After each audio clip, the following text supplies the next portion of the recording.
So last week I spoke about why I believe the US is the best house in an imperfect neighborhood. And I still believe that's the case, although China came out right after that and did something we've been waiting for all year, which was fire their twin bazookas of fiscal and monetary stimulus to try and stimulate their economy out of what's been a particularly difficult period. Um, and while I think it's going to help considerably in the short term, and you've seen that in the moves in their stock market, I think it'll help the global economy. I don't know that it addresses the structural problems that they're facing there, but we'll take what we can get in the near term because right now we have a pretty significant global easing cycle going on with the US, Europe, UK, and China. You have Japan tightening a little bit, but pretty much we're seeing a very big support for the global system, which is good because the Middle East is heating up, as is the Ukrainian situation, and we have the elections coming. So I think we're going to need every bit of support to maintain the growth that we have and avoid a recession. But I want to talk about European competitiveness and Mario Draghi's plan to bail out, to move Europe forward. And basically, he thinks Europe's at a crossroads and it needs to act now or face a slow and painful decline. And he views it as an existential issue. I know that people think I'm always negative on anything that's not the US, but I'm really trying to be balanced. I look at the world as I look at the economies and the markets. A lot of you are looking at individual companies and saying, yeah, but I see this great opportunity. I'm really looking at it as a whole. And you can say, listen, the US, Europe, and China are fairly close in size and scale. And really, in many cases, the European area has a lot more. It's about 440 million consumers. It's 23 million businesses. Inequality is 10% below that of the US and China. Life expectancy at birth is better. And Europe's been a leader in sustainability and environmental standards and progress towards a circular economy. It's very highly regarded in terms of governance, health, education, and environmental issues.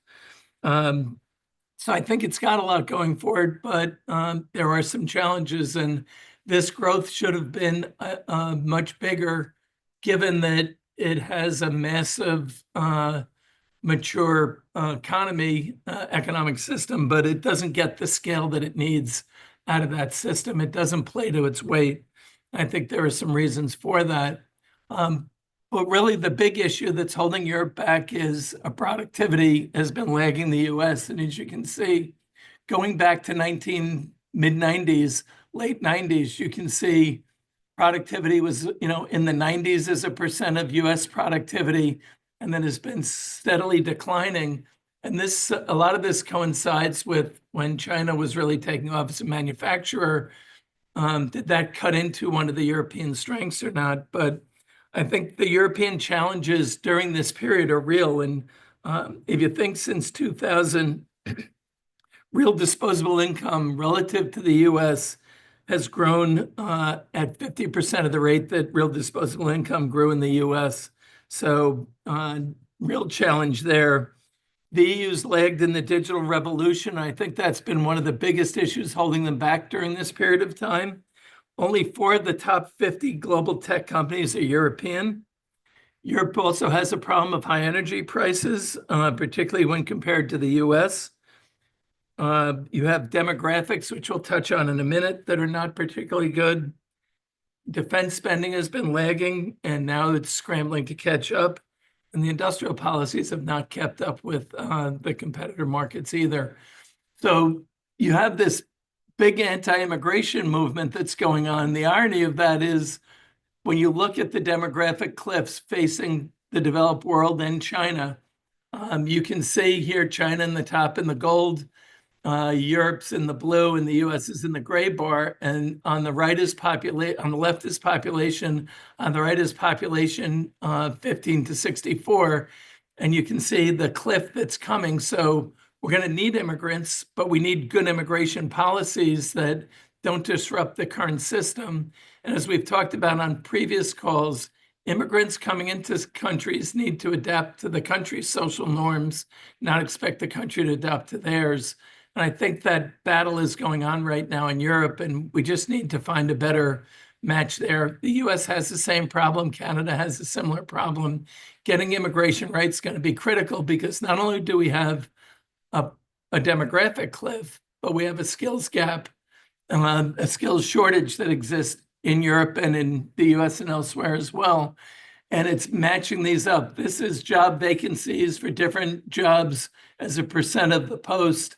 And, 4.5% of the jobs in the accommodation and food services have a skills shortage. Information and communication, construction, professional services. In the US, one of the big areas is in home health aides.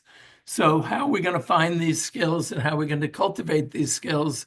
And how do we bring them in from other areas as migrants are looking to move? I think this is one of the big challenges that Europe has. At the same time, Europe has another problem. A lot of the best and brightest are leaving and migrating away from there as well. Mark, in the London conference, a question was asked about all these industries that Europe has that are doing really well, and does anyone have an opposing view? And I took that opposing view and I said, what industry, what sector is really driving the European economy? And somebody said healthcare and biotech. And yet in this chart from the EU, from the European Commission, from 2012 to 2022, the market share in biologics sold out of Europe have declined. So in one of their strongest areas, they're seeing declines in this area as well. So one of the things that troubles me about the European economy is what led them for so long was kind of old economy stuff, and we're dealing in a new economy world. We'll touch on that in a minute. So Draghi's plan was really designed to address some of this, and it was really focusing on three things: closing innovation gap, linking decarbonization to increase competitiveness. Where there was a big push for decarbonization, it was done more from an ideological bias as opposed to what's the economic impact. And we rushed things along and we didn't really figure out the impact on the economic side as well as we should. And then the third element was boosting this European security and reducing dependence mainly on the US. So how would it work? It's basically an $800 billion program of additional fiscal spending from a newly created centralized pool, which that centralized fiscal pool is where the challenges with this come in. The funding would be designed to increase investments in digital innovation, energy, and infrastructure through collective borrowing. You would emphasize the tech sector to get productivity improvements, really work on keeping people, companies, talent, and capital at home. And it's really designed to be modeled after the Inflation Reduction Act and the CHIPS Act in the US and China's Made in 2025 strategy. So it's not we're doing this and other people aren't. The US and China are already doing it. And it's really a state-led direction and a state-led funding in critically important industries, which sounds a lot like what China does every 5 years with their strategic plan. But I think there are some issues with it that we're really going to have to work through. One is it's very difficult for member states on their own to compete with US and China on scale with the funding of state and federal funding versus what you're seeing. This is just a chart of what you're seeing in the US. Very difficult to compete there. So how does Europe scale up from these member states to a single market that has the scale of a single market? And how do you get the benefits of targeted R&D and national champions? I think that's one of the issues. You're not just lagging in Europe in the public side, but the private side has been lagging the US as well. As you can see in the charts here, on the top, you're looking at private investments in the US in the blue. The red is EU private, and the bottom blue is US government and EU government as a percent of GDP. And consistently since 2008, Europe's lagged on the government side. And since 2012, when the European crisis really hit, Europe's lagged in the private side. And it's that investment that's held them back from getting better infrastructure, better innovation, and really ramping up the growth during this period. I think some of the problem comes from this 2012 period where when Europe hit their financial crisis, how they recapitalized, how they dealt with the banking system and how the US dealt with it were two very different approaches. And I think the US banks were recapitalized much faster that allowed the system to operate a lot better. It was a painful process we went through on both sides of the pond here, but I think that the US banks are stronger coming out of this. The European banks, not so much. And I think that's held back Europe as we move forward. But you're also seeing investments flow out of Europe and lag in key areas. And this is just in venture investments across the different stages from seed to later stage. And you can see in 23 the gap between Europe and the US in venture investment by each stage. And then you get back to one of the things that Draghi really highlighted was Europe missed the boat in the late 90s on innovation, and they're lagging in that area. And you can see this from the S&P weighting versus the SOX, versus the weighting on the left side is tech. And then you go to the right side, it's really the old economy, the industrial side, and you get the sense of the difference there. And one of the things that I think the European governments have done on an individual basis is protect national champions, and this fight between national sovereignty and being part of an economic union that can give them global scale and competitiveness is one of the weaknesses that Europe has to work through. And that's what Draghi is trying to push Europe through to get to play to their weight and punch above their weight. And that plays through into the defense area because you're lagging in defense spending in Europe. How do they catch up? If you do it on a country by country basis, will you get the scale of the spend that you need to compete against the US government and the Chinese government and the US defense companies and the Chinese defense companies and the spend that's going on there? And Mark, as you've talked about extensively in the last couple of months, this collision of the military and industrial complex is coming together. Is Europe ready to compete with national champions out of Europe as opposed to individual country champions? And that's going to require a different mindset from the European governments. It's going to require a different mindset from the European people. And it has to happen at a time that the bandwidth of governments is not that great to meet the extensive needs of the population. So I think there's a real debate that Draghi's trying to push Europe into, a discussion that I think is going to be very uncomfortable for Europe for some time, but one that's necessary to have because there's a conflict that goes on in Europe between the balance of regulating appropriately, and as the saying goes, the US innovates, China manufactures, and Europe regulates. I think the issue for Europe is getting the balance to be Europe's a leader in each of those three areas on a level playing field, competing with the US and China, because you have the scale to do it, but you don't have the structure right now to do it. And I think you're hearing from companies, and this report from Draghi said the companies are telling you it's not about ideas, innovation, or ambition or talent. It's about regulation blocking the way and structure blocking the way for companies to scale up and compete effectively. And you're seeing that when capital flows out, when you have unicorns leaving Europe, 30% of them that started up over that 13-year period leaving Europe, moving elsewhere, you can't afford to have that kind of talent drain in a system that needs to be growing at a more effective rate. So Stephen, I think what Draghi put out is interesting. How realistic it is to get through, I think, is not very likely to get a lot of these things done.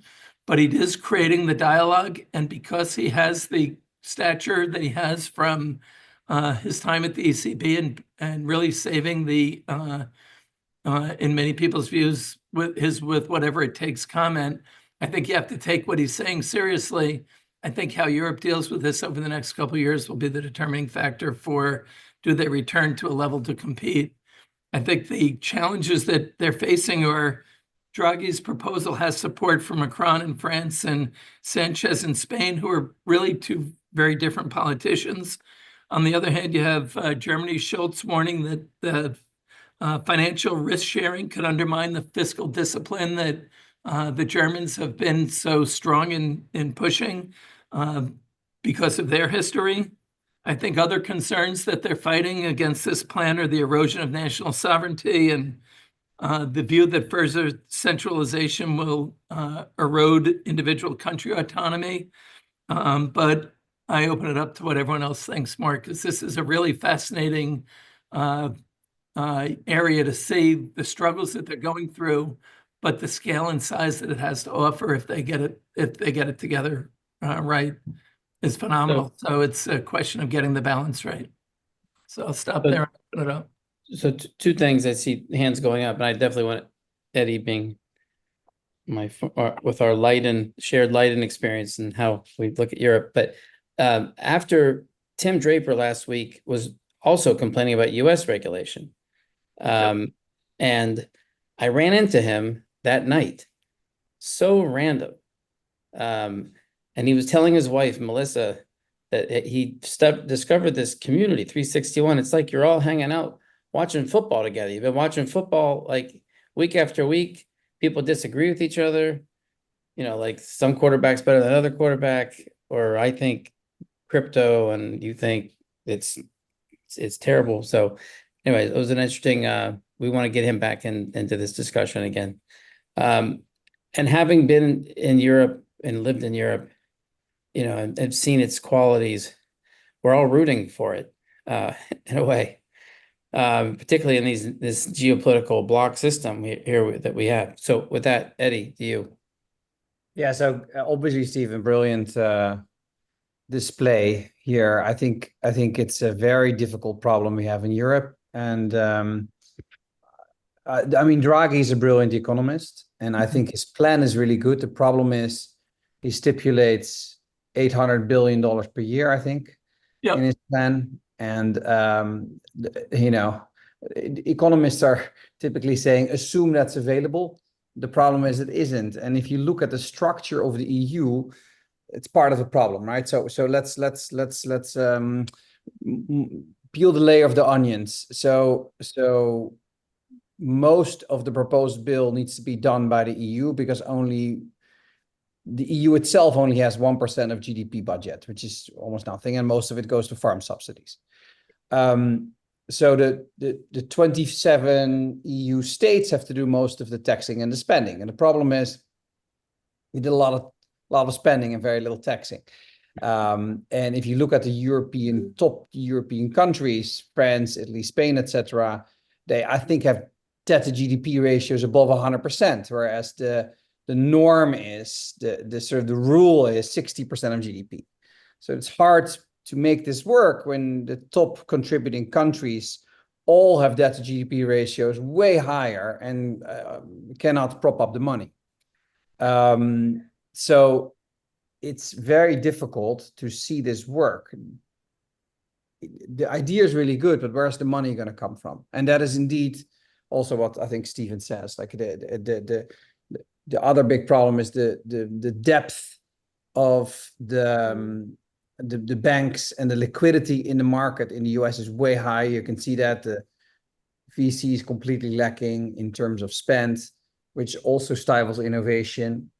And then you have regulation. You have regulation in the US as well. So that shouldn't be just the main problem. But the major issue is money. The major issue is we don't have that 800 billion. Where should it come from? I agree with you, Eddie. I think the other issue, though, is that there are structural issues inside the EU that don't allow businesses to connect with each other, to merge with each other, that would allow them to scale up and be national champions that are either or regional champions that's either because of countries not wanting to lose a leading entity, but the European Union needs it. The European continent needs these guys to scale up and be bigger players. So I think there's this preservation of the old that there's not enough creative destruction going on with the old economy businesses, and also even across border that I think you're playing below your weight. And Yeah, not and the living up to fundamental thing is, potential. I think you and I discussed this last week. Europe, the EU is based on 27 different countries. It's very Mhm. different than 50 different states, Yep. right? Where they all speak the same language, and they may differ in the execution of the laws, but these countries have different cultures, different languages, different history, and economically, it's very hard to combine that and to elevate, a bank in France over a bank in Germany. That just won't happen. And as a result of that, people play defense, and as a result of that, you don't get scale you need. And that scale kills the productivity, and that lack of productivity keeps you from moving forward. And I think to Draghi's point is you can't provide all the wants for the population that they have right now and the future wants if you don't fix this. And something's got to give. And what's going to give is you're going to scale back in certain areas of the spending that people really want, and they're not going to be able to get it. So it's just it is a money issue, and I think you have more needs than money right now. And without getting to better productivity, you're not going to get the productive growth rates you need. And with a population decline, that further exacerbates the problem. So it's a tough one. So I'll turn it to Michael. Johnson Claire, you asked me about tonight's event in Boston. I put it in the chat. It's the demo day at C10 Labs. Tomorrow is the Mendoza. Let me know if you have any questions. Michael. Stephen, thank you for another great presentation. And Eddie touched on what I wanted to say at the tail end of his comments, and that is there's a European Union, but they really are a bunch of different countries. And, I lived in France for a while. I lived in Italy for a while.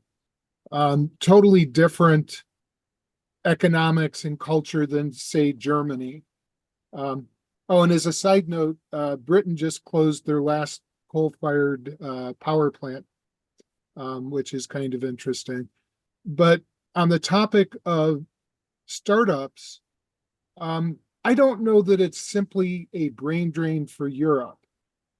I think, Silicon Valley is somewhat unique, and that sucks in. It's a virtuous network effect, if you will. And so it doesn't matter whether it's Europe or Asia or South America. This is where people, particularly with high-tech startups, they go to Silicon Valley because everything, all the pieces are there, ready for them to make their visions happen in a way that no other place in the world does. I agree, but if you're Europe, you need to stop the flow of the best companies, best startups leaving. You just need that to be successful. Whether they can do it or not, that's a separate issue. But economically, that is what they need to do to reverse somehow. And they've tried to do that, Michael, with pockets of innovation hubs that they've created throughout Europe. But the problem again is it's not Silicon Valley, it's a bunch of little hubs. And I think that's the difference of where capital flows. How do you keep them down on the farm? That's really what you're saying. Mm-hmm. Yeah. Yep. Stephen? You're on mute, Stephen. Sorry. So mine is more of an impression. I've not lived in Europe, but from the outside looking in, it seems to me that nothing in Europe gets done without government driving it. It seems like government, they have so many levels of governance. All of these bureaucrats are always at the front end of any initiative and trying to drag private sector along. Is that a correct impression? Because it seems that doesn't happen in the U.S. It's just they remind me of Canada way more than what I see in the U.S. But I don't know if that's a true interpretation of how they do things over Any of the Europeans want to answer?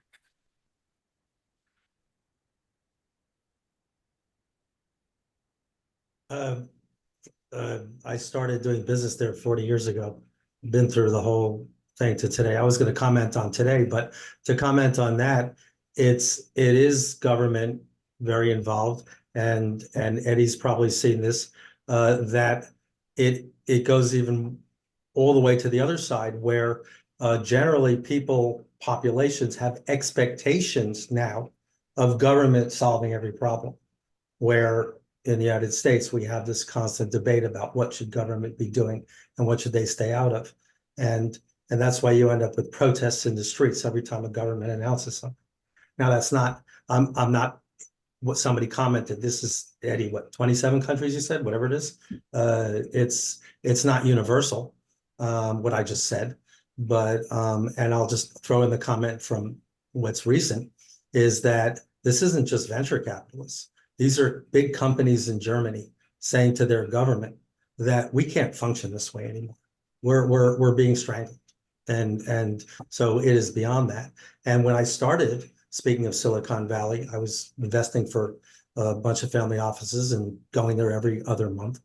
I was literally shipping computer equipment from here because everything we could buy there was 5 years behind. And so so why would people go to Silicon Valley? Well, that's the answer. So Adam, and then back through. Mine is just an impression and a call out to an article that I saw in the Wall Street Journal a couple of days ago regarding the European defense sector and how they are struggling with investments, and they are sourcing their supplies from the US. The impression I have, Draghi's comments, is a call to mobilizing capital, and the European Union, Brussels in particular, getting their act together and mobilizing, streamlining things. Whether they are successful or not, that's another question. That's all I have to say. And I posted the Wall Street Journal piece in the chat, by the way.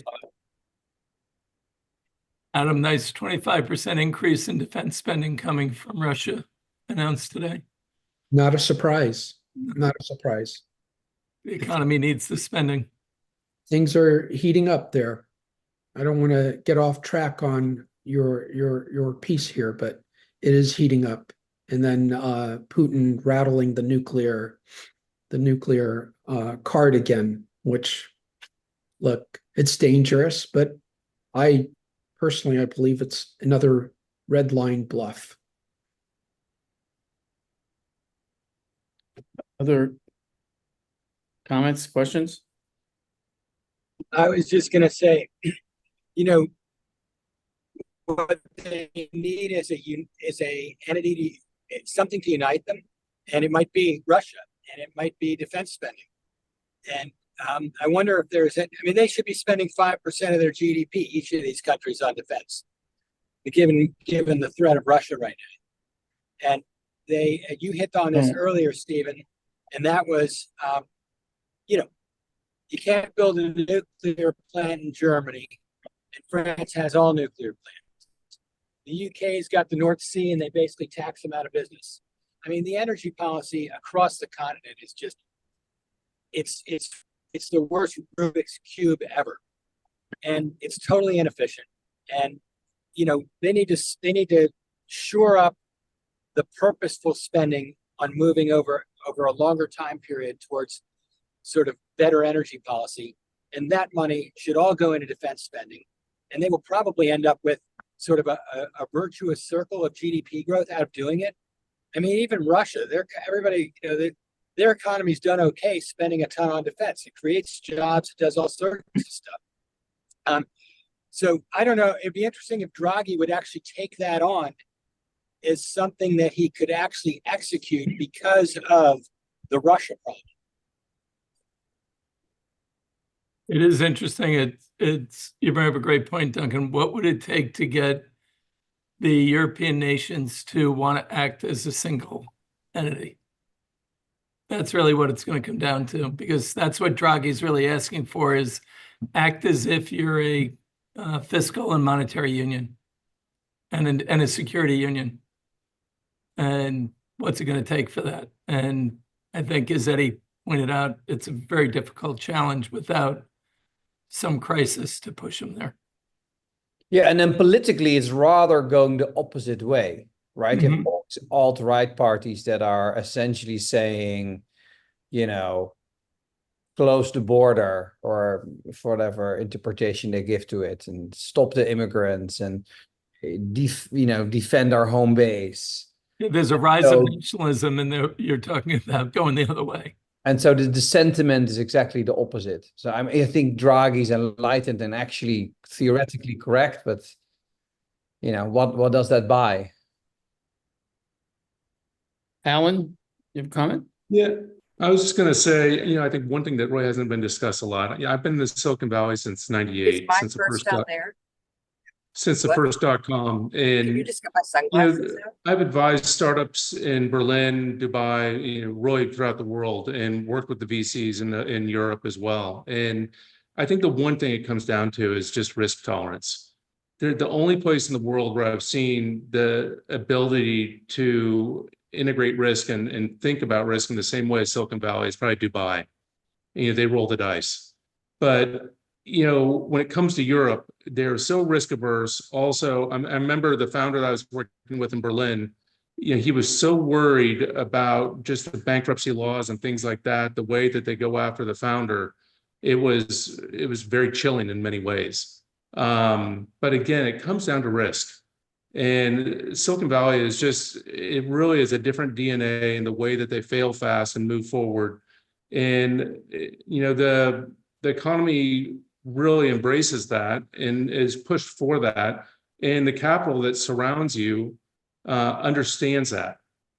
And I think that really is what is very unique. I mean, you can build up the school ecosystems, the innovation clusters and things like that. But when it comes down to it, it's the expectation and the risk that is the main differential profile, I think, with it. Would love to hear people's thoughts.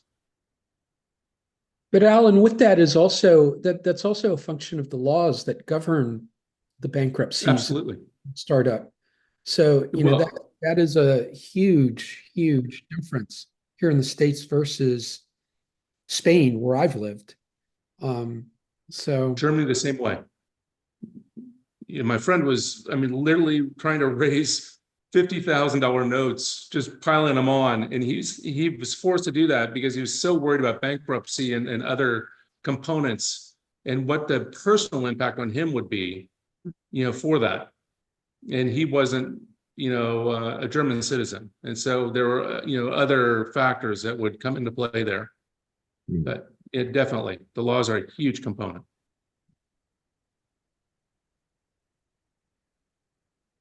And there's a cultural component to that as well. Yeah. Here in the States, it doesn't matter what your last name is. You go bankrupt, you start again, and it's okay. That's the way it works. In Europe, your last name goes back centuries. And there are families there that are very, very sensitive about that. So Other Good points. Stephen, could you show that bar chart of the changes? Yeah, back a little further. One more.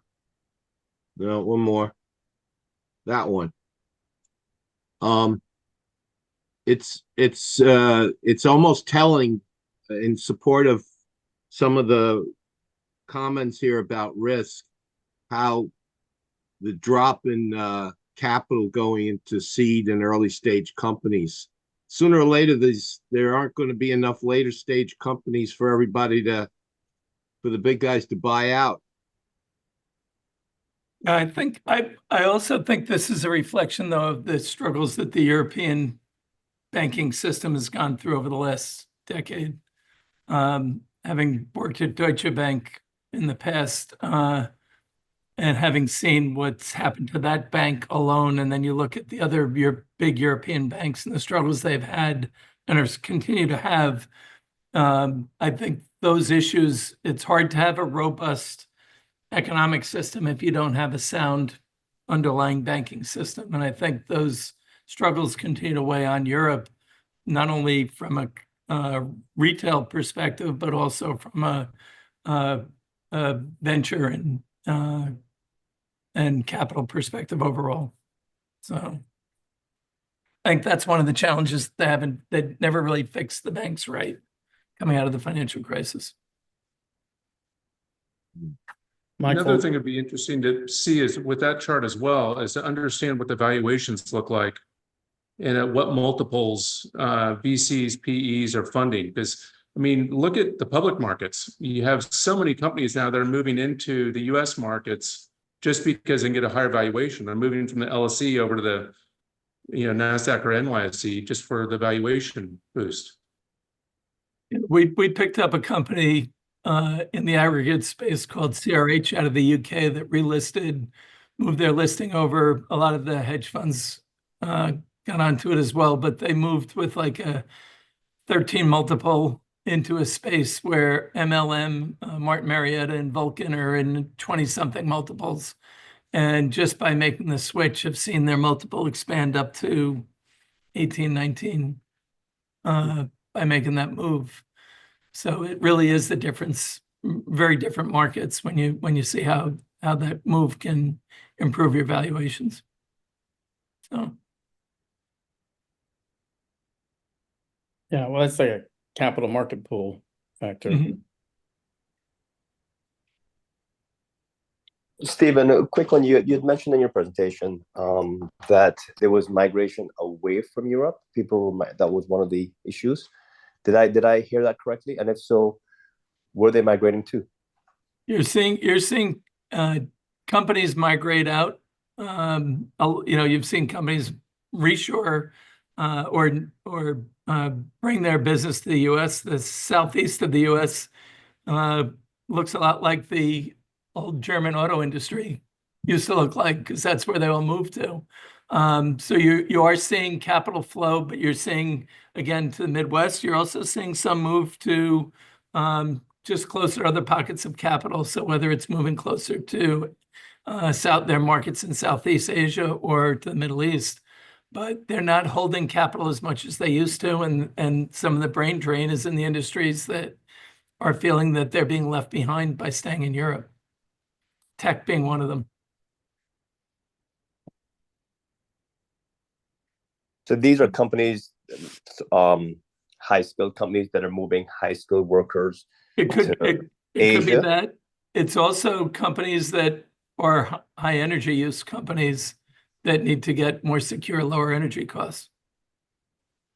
Eric, Mhm. do you have an opinion about or do you have any data? Because everyone has an opinion about the impacts of the AI regulation in Europe and so on and so forth. I don't. Okay, thanks. But Mark, you have a lot of AI experts here, so I don't know if any of them have any views. We'll be with some of them tonight in Boston. Anybody has a comment on that? It probably will only exacerbate, right? If you look at where AI is coming from at the moment, and I don't see any European company really stepping up in that space. And so over time, this will only be more difficult with the lack of venture, with the liquidity of the banks, plus the AI sort of proliferation. It'll be very difficult. Yeah. It's too bad. It's so great to be there. I'm going to just jump in. Stephen, one of the things that you didn't mention is the impact of climate change on Europe, on the US. So we had storms in Europe, flooding and whatnot. We have the destruction from Helena in the US. A friend of mine's currently trapped on the Tibet-Nepal border because of the storm and flooding there. And so this will be another drain on economies and how governments and societies deal with this, especially if things like Helena are a forebear of what's to come. Yep. Another strain on the governments that they're going to take away from another need that people have that they want to, or needs that they want to get done sooner, but money is going to have to be diverted to rebuild and bail out those areas. So yeah, there's a lot of drains on the system.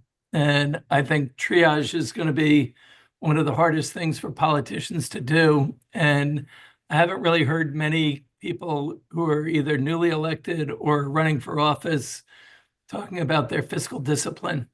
Well, I mean, it's kind of the third rail for people in impacted areas to say, we're not really sure putting money into rebuilding where you're at is a good idea. That's a political kiss of death. Yeah, and you're also seeing, and there are industries that are becoming questionable for how you would invest in them as a result. We're thinking about, the whole insurance company industry and, how quick you're rushing to invest in them and how do you figure out their liabilities and all that. It's a real challenge. I think you're onto something that is a real issue that's going to get worse. It's why everyone's been focused on the climate issue. We know the issues. We haven't come up with the right solutions yet with the right funding to do them in a timely fashion. Well, and also the second order effects. So you mentioned insurance.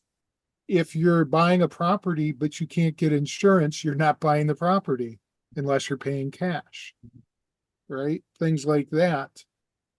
And that's a huge issue. Yeah, it's just another thing that government's going to have to deal with, and they don't have the money for.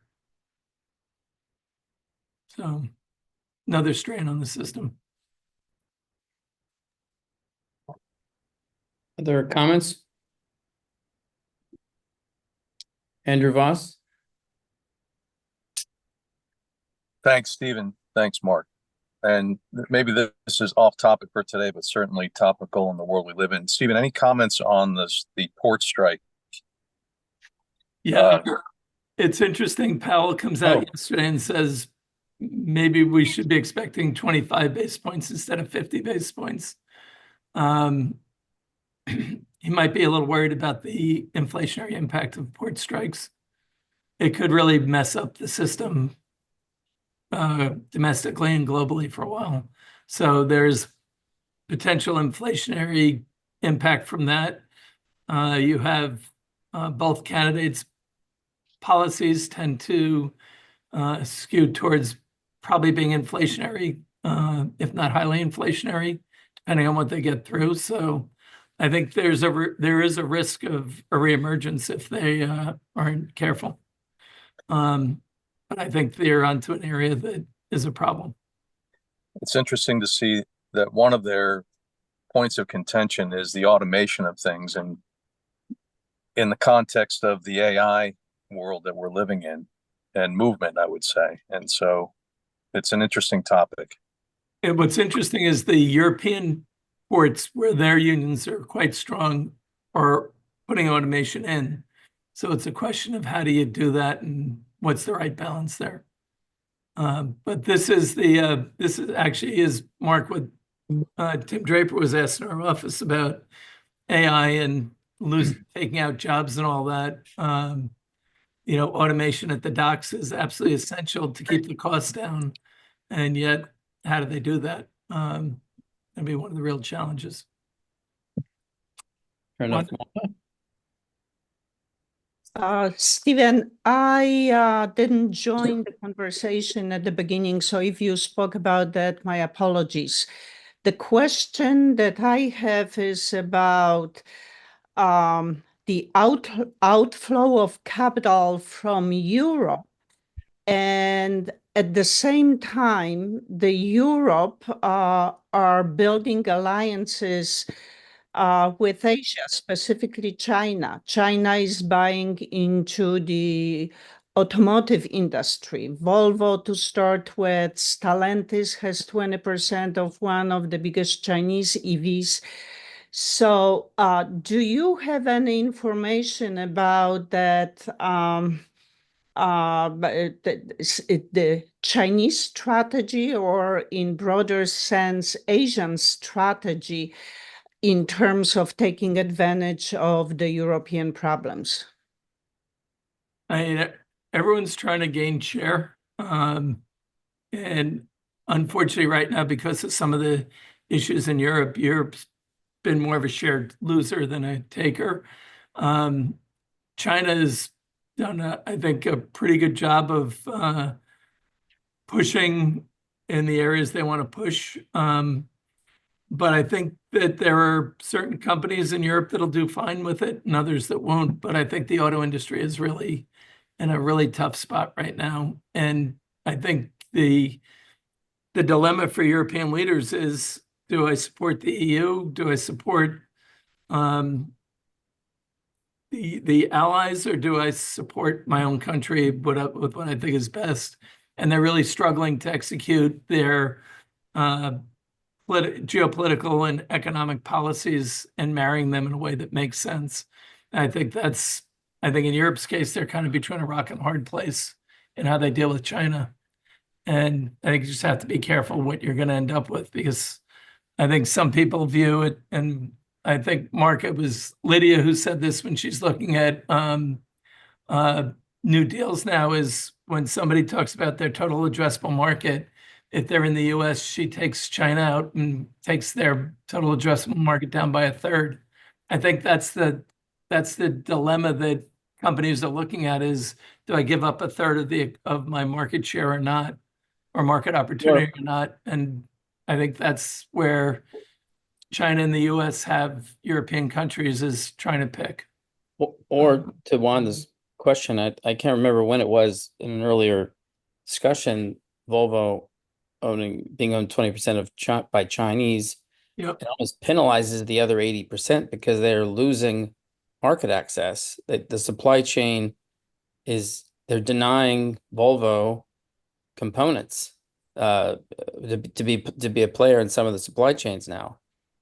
So, Wanda, I wonder if they really thought through that at the time of that investment, if those who let them in, because if you're in a critical supply chain, dual use or otherwise, a lot of those components, and then I hate to say it, look what happened in Lebanon with Hezbollah, with different devices. That's supply chain. And people are worried, at least in the US, about, double checking all supply chains of electronics and other materials right now. So it's getting complicated.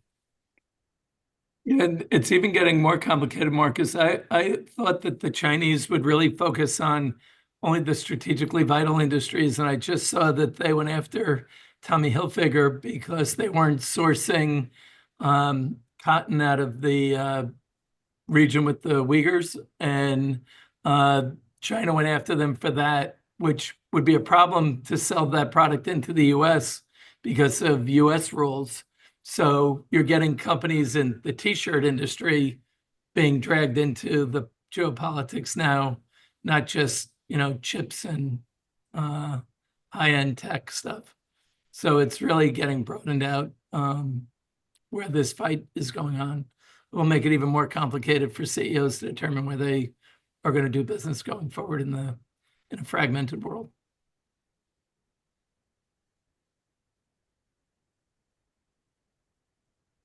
Any last questions or comments?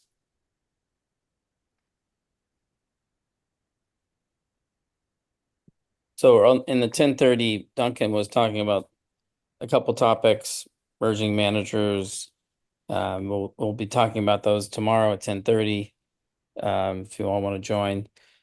Getting ready for New York. And if any questions, let us know. If you have questions, if you have topic questions for Stephen Burke, he's open, right? He might not take them, but he'll listen.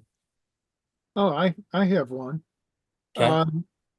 So the Fed dropping rates, CD rates have dropped a fair amount.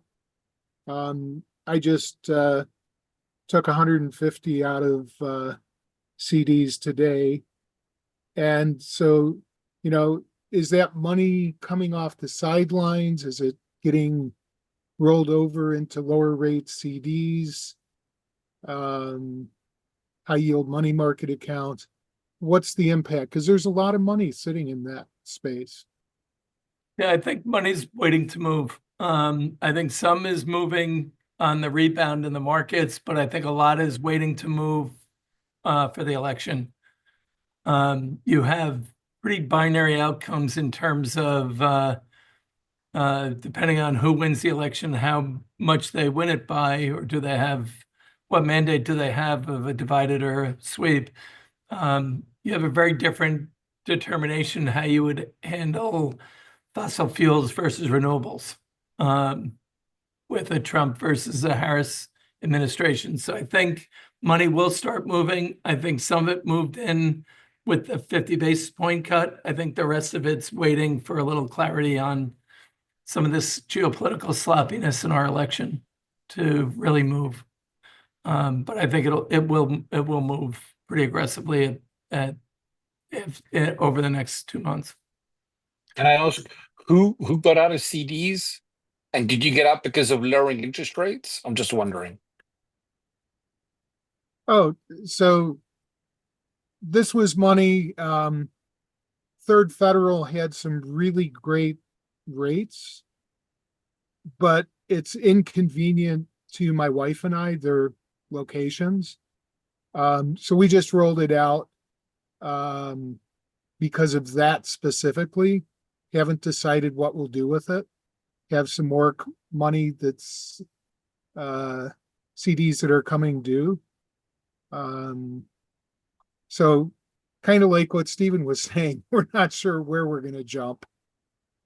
It's interesting though, with the 7 trillion that's sitting in money markets and short-term cash, if the Fed really got aggressive in rate cuts and was as aggressive as the market was expecting, there's a chance that you would see a melt up in the market that would be pretty unhealthy, I think.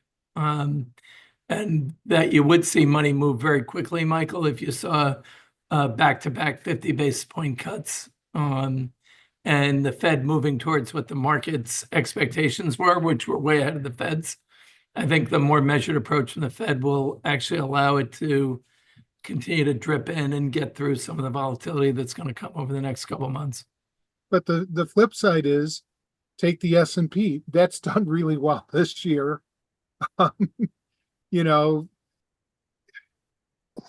Chasing yields to me is a losing proposition. I prefer long-term investing. So it's difficult.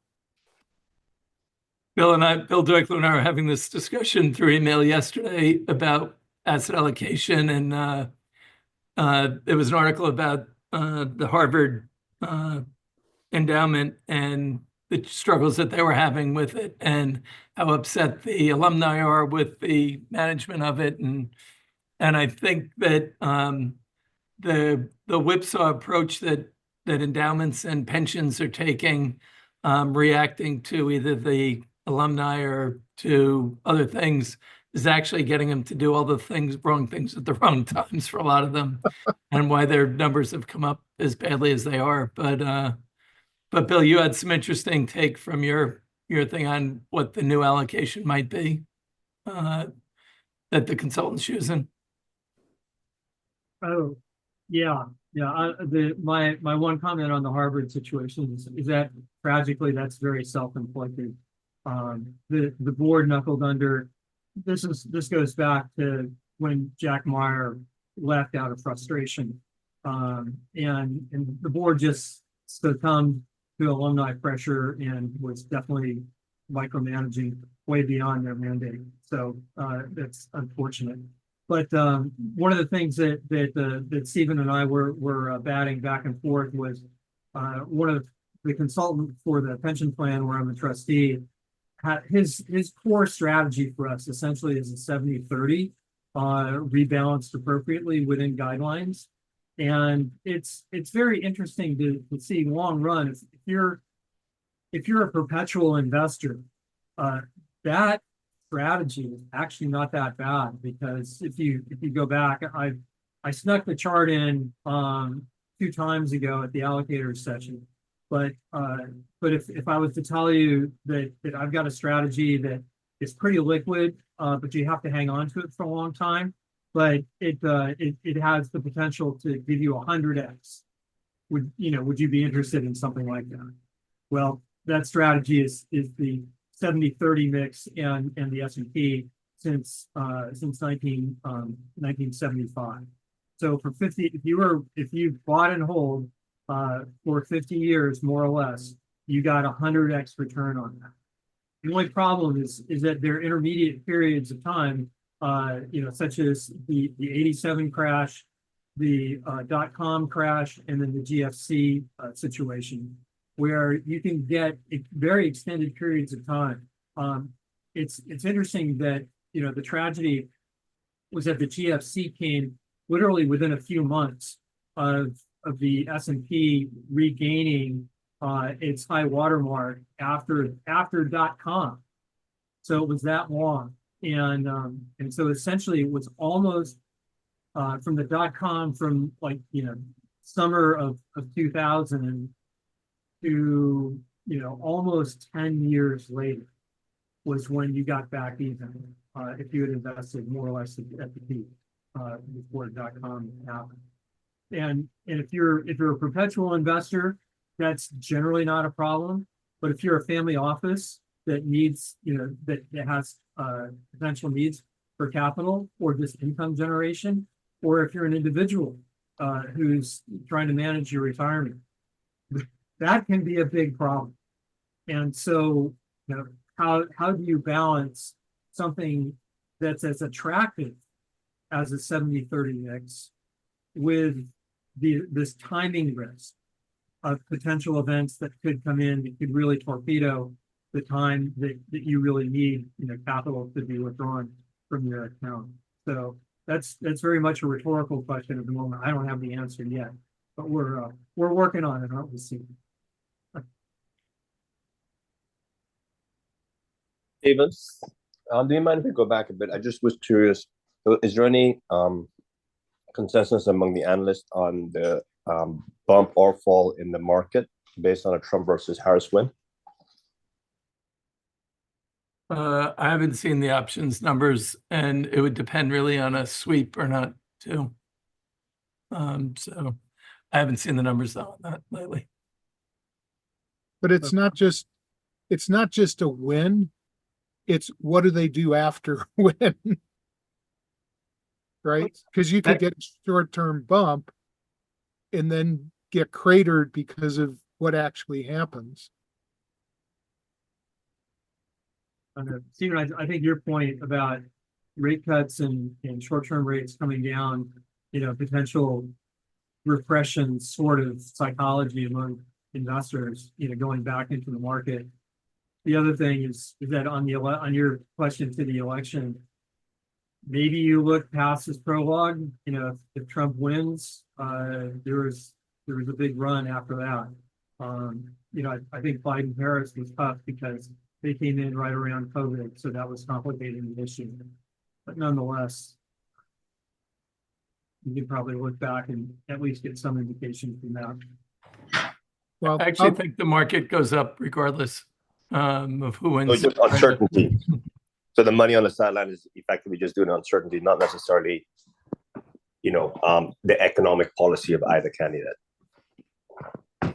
Well, it's hard to know what the economic policies are of either candidates instead of giving any details on them. But on the high level, there should be stimulative, but inflationary. So I don't think people are investing, right? Or not investing or investing because of their policies. I think it's more about economic policies. I think it's more about their social policies or their personalities that people would be investing for them by now, right now.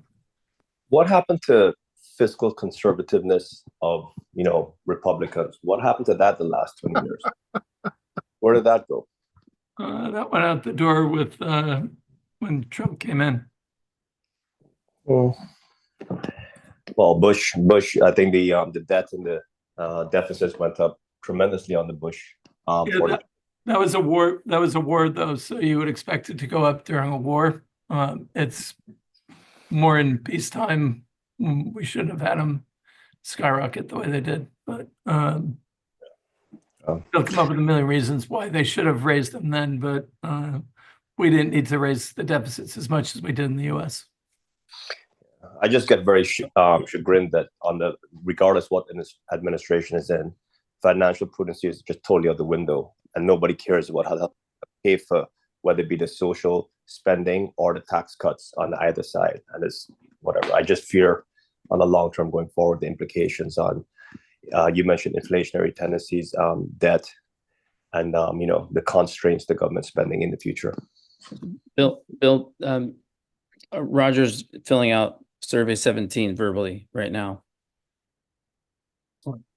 Roger, we call that sending the bill to the kids' table. That's what we've been doing for way too long. And yep, I hear you.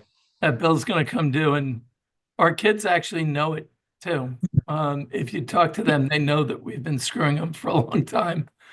So that's why they're so frustrated.